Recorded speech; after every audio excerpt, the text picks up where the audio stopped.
और ये देखें कि लोगों को रेस्क्यू करने के लिए इन्होंने चारपाइयों के नीचे खाली ड्रम जो हैं वो बांधे हैं और उसके ऊपर जो है लोगों को, फंसे हुए लोगों को रेस्क्यू करके यहाँ पे बाहर खुशकी की तरफ लाया जा रहा है। जी बिस्मिल्लाहिर्रहमानिर्रहीम।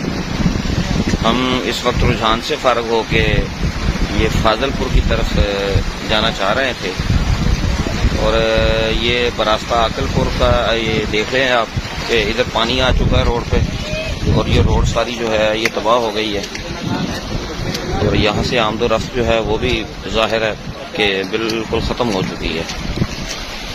पानी का जो है वो लेवल आहिस्ता आहिस्ता बढ़ रहा है और ये देखें ये रोड जो है बीच में से जो है बिल्कुल ये टूट गई है। पानी दिन पर दिन ज़्यादा हो रहा है और इसकी दूसरी तरफ भी काफ़ी सारी आबादी है जो फंसी हुई है। ये रोड को बहा के ले गया पानी साथ ही।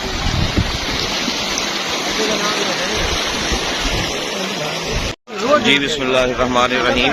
ये इस वक्त हम आकलपुर वाली रोड पे हैं जो फाजिलपुर को जाती है। ये पानी के बहाव की वजह से रोड तो टूट चुकी है, ये देख सकते हैं आप, और आने जाने के रास्ते भी तकरीबन बंद हो गए हैं, पीछे से भी और इस तरफ भी। और ये देखें कि लोगों को रेस्क्यू करने के लिए इन्होंने चारपाइयों के नीचे खाली ड्रम जो हैं वो बांधे हैं और उसके ऊपर जो है लोगों को, फंसे हुए लोगों को रेस्क्यू करके यहाँ पे बाहर खुशकी की तरफ लाया जा रहा है। इस तरफ हालात जो हैं वो काफ़ी कशीदा होते जा रहे हैं। इस वक्त पोजीशन ये है कि जी नेशनल हाईवे पे पानी आ गया और हम नेशनल हाईवे पे हैं। गाड़ी हमारी फंस गई है और ये अब लोग मदद कर रहे हैं हमारी निकलने के लिए। नीचे से रोड जो है वो पानी की वजह से बिल्कुल खोखली हो गई है।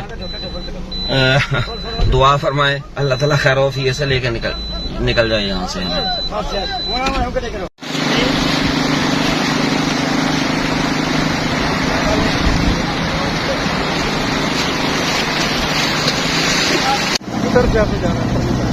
ये आबादी जो है ये चारों तरफ से पानी में आ गई है, चारों तरफ से।